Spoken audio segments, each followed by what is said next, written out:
Hello dear learners, we have gathered here today to learn about the Adalat system introduced during the colonial period in British India.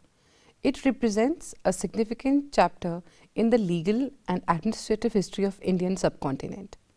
Emerging as a response to the British East India Company's needs for a systematic legal framework to govern its expanding territories, the Adalat system marked a departure from traditional indigenous judicial structures.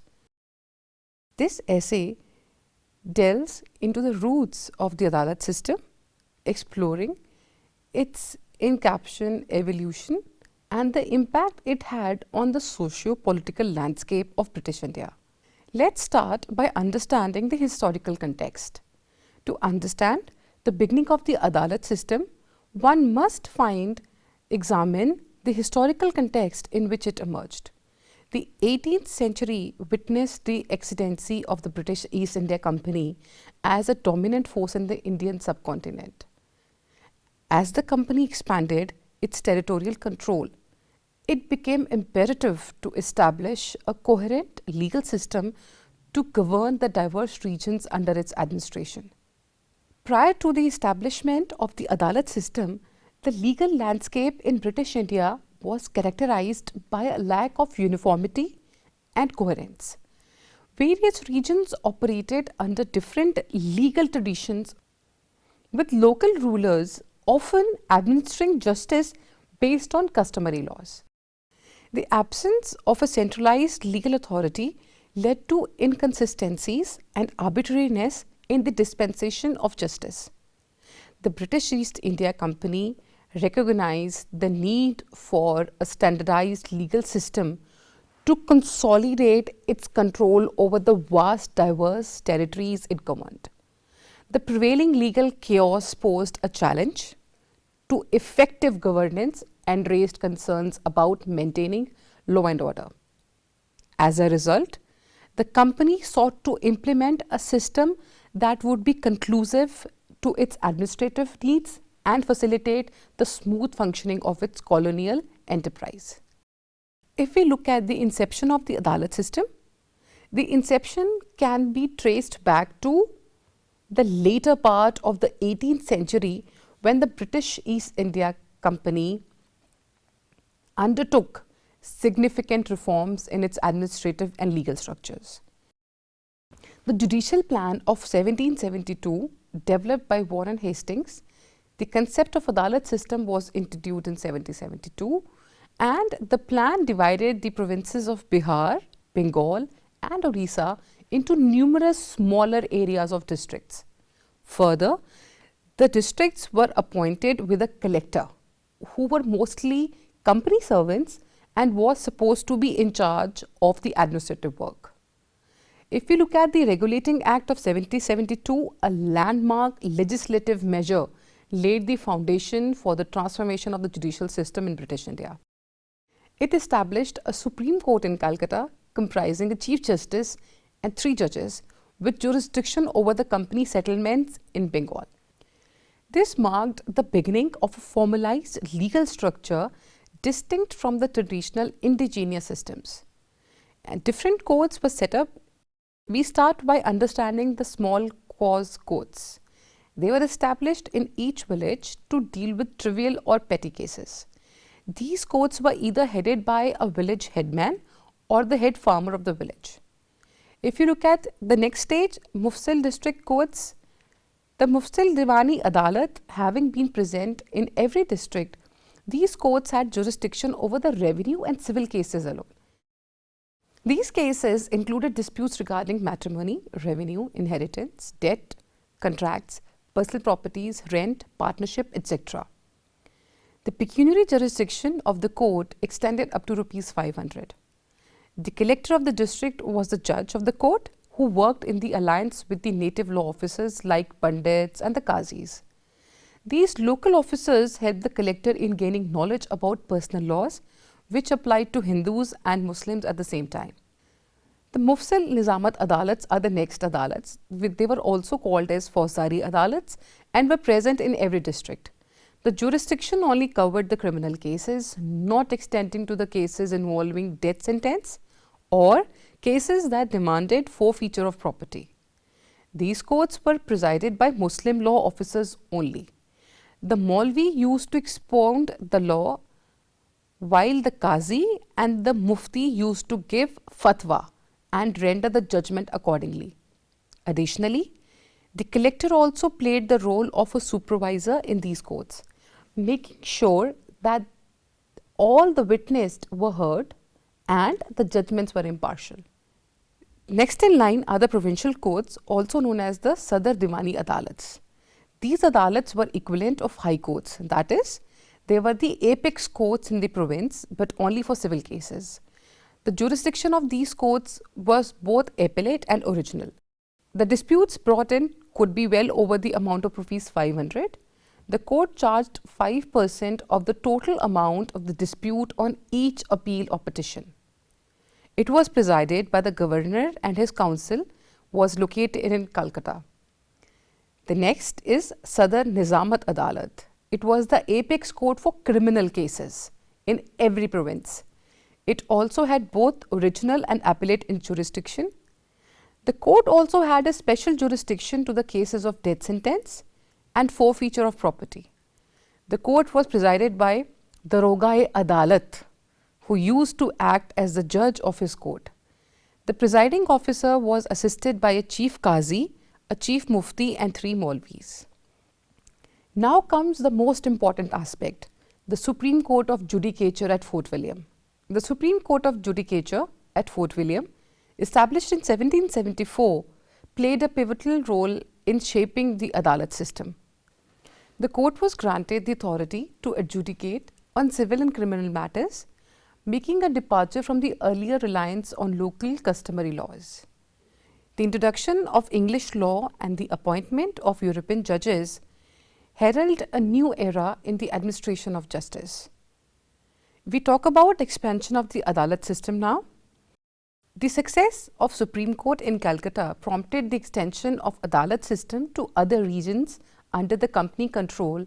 In 1780, a similar court was established in Madras, followed by the establishment of the Bombay High Court in 1823. These courts, modelled after the Supreme Court in Calcutta, aimed to provide a consistent legal framework across the British India. Next, evolution of the Adalat system. As the Adalat system evolved, it underwent significant changes to adapt to the dynamic socio-political landscape of British India. If we look into the introduction of district courts, to decentralize the judicial administration, district courts were introduced in various provinces. These courts, presided by the European judges, had jurisdiction over specific geographical area and played a crucial role in ensuring accessibility to justice in the local population. Moreover, native adalats, recognizing the importance of incorporating local customs and traditions into the legal system, the British introduced native adalats to handle cases involving Indian parties. These courts, staffed by Indian judges, aimed to bridge the gap between colonial legal system and indigenous practices. However, their jurisdiction was often limited to civil matters between Indian parties. Codification of law is one of the most important factors that was brought in by Supreme Court. A major development in the Adalat system was codification of laws. The British sought to bring clarity and uniformity in the legal framework by codifying statutes and regulations. The Indian Penal Code, the Indian Evidence Act and the Code of Civil Procedure were among the key legislative measures that shaped the legal landscape and continue to influence Indian law to this day. The impact of the Adalat system. The introduction and evolution of the Adalat system had far-reaching consequences for the British India, influencing not only the legal sphere but also the socio-political dynamics of the region. Centralization of power. The establishment of centralized courts such as the Supreme Court and the High Courts contributed to the centralization of power, in the hands of British colonial administration. The Adalat system provided means for the company to exert control over the legal matters and reinforce its authority in the territories it governed.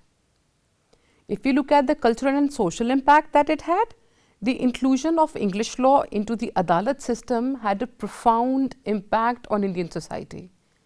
The legal education system introduced by the British contributed to the emergence of new classes of professionals, lawyers and judges who were well versed in Western legal principles. This laid the groundwork for the development of a legal profession that played a crucial role in shaping the modern Indian legal system. The resistance and the critique to this system was that the Adalat system was not without its critiques and faced resistance from various quarters. Traditionalists who were skeptical of the intrusion of Western legal principles expressed concerns about the erosion of indigenous customs and traditions. Additionally, the limited representation of Indians in the higher echelons of the legal system fueled discontent and demands for greater inclusion. Next is the legacy of the Adalat system. The Adalat system left an enduring legacy that continues to influence the legal and judicial framework of India. The constitutional framework, if we look at, the principles and structures introduced during the colonial period laid the foundation for legal and judicial systems in independent India. The Indian Constitution, adopted in 1950, drew upon many aspects of the Adalat system, incorporating fundamental rights, separation of powers, and an independent judiciary. Looking at judicial independence, the Adalat system, despite its colonial origins, played a role in fostering the concept of judicial independence. The establishment of high courts and the separation of judiciary from the executive set the stage for the development of an independent, impartial judiciary in post-colonial India. Looking at legal pluralism, while the Adalat system sought to impose a uniform legal framework, it also contributed to the recognition of legal pluralism in India. The coexistence of English laws, customary laws, and personal laws has shaped the diverse legal landscape of the country, reflecting the multicultural and multi-religious nature of Indian society. Legal pluralism and cultural integration, introduction of English law into the legal landscape of British India sparked debates about the coexistence of multiple legal traditions. This era witnessed the convergence of indigenous customs, British legal principles, and Islamic laws, creating a unique blend of legal pluralism.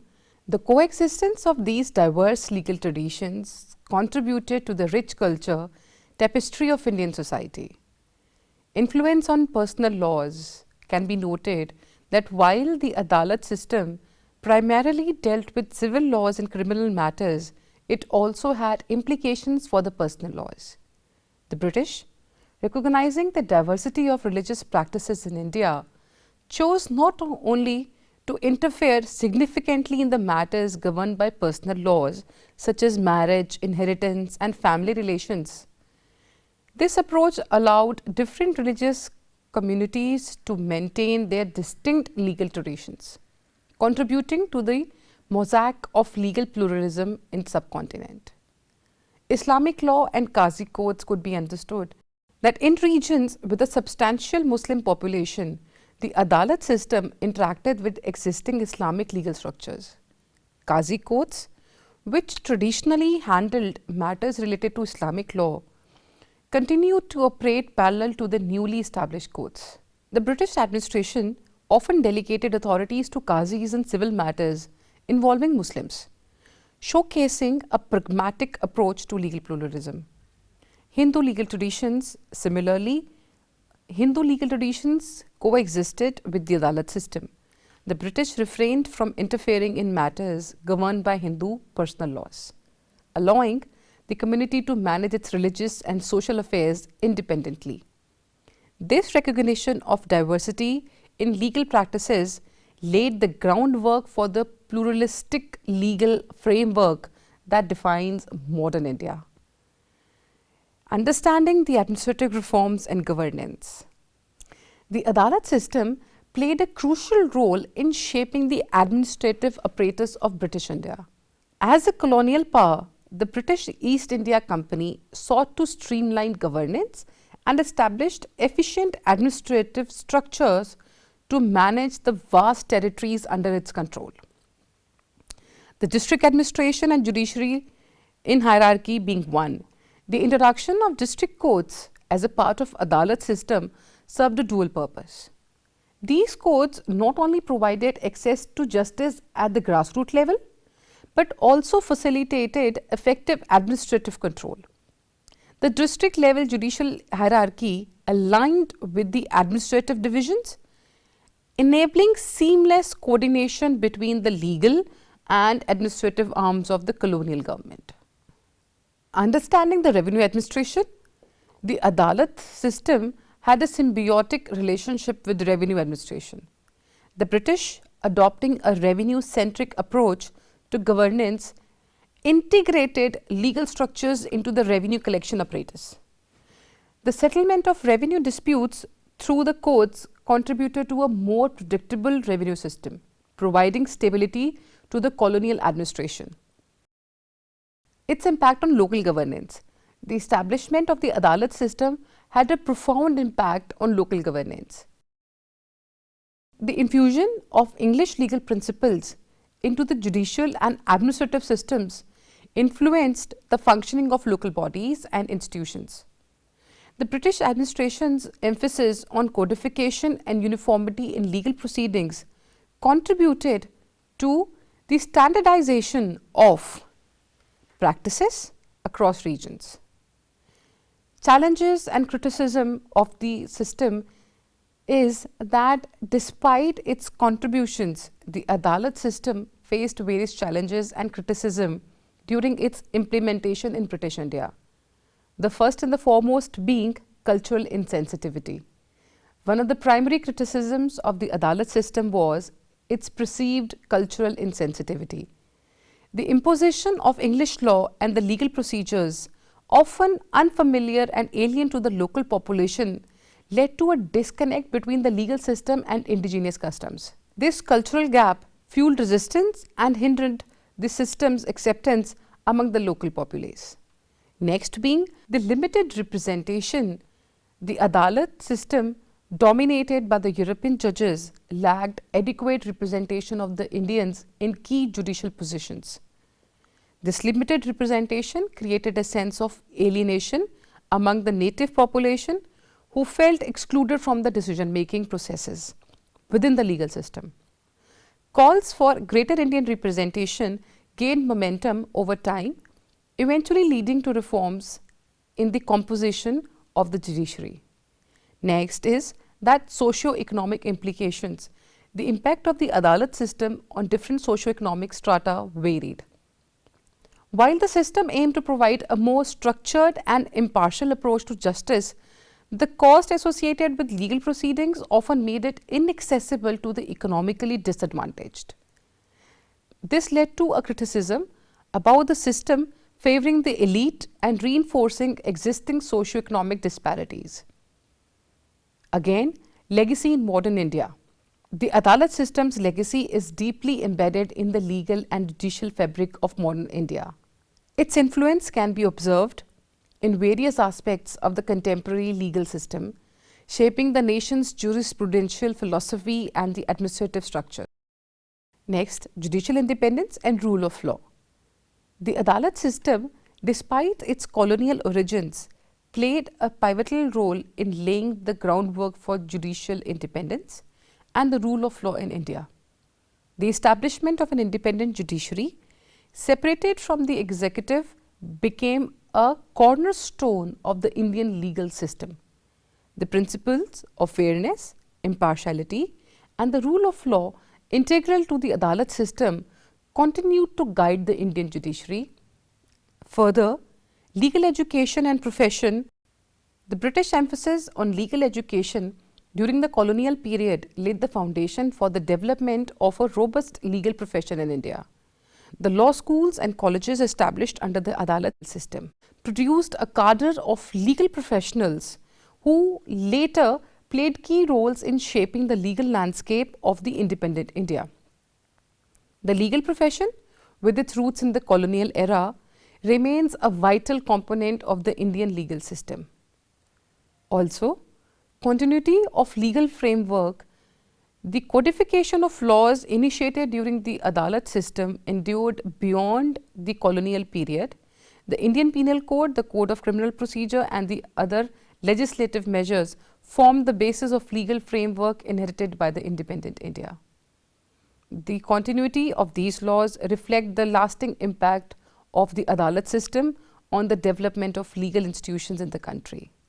Coming to the conclusion, the beginning of Adalat system in British India marked a transformative period in the legal and judicial history of the subcontinent, emerging as a response to the administrative needs of British East India Company. The system evolved over time, leaving an indelible impact on the socio-political fabric of the region. Despite its colonial origins, the Adalat system laid the groundwork for the development of a modern legal framework in independent India, influencing constitutional principles and shaping the trajectory of the legal profession. Understanding the genesis and evolution of the Adalat system provides valuable insights into the complex interplay between colonial legacies and the quest for justice in the Indian subcontinent. Thank you for being with me in this lecture.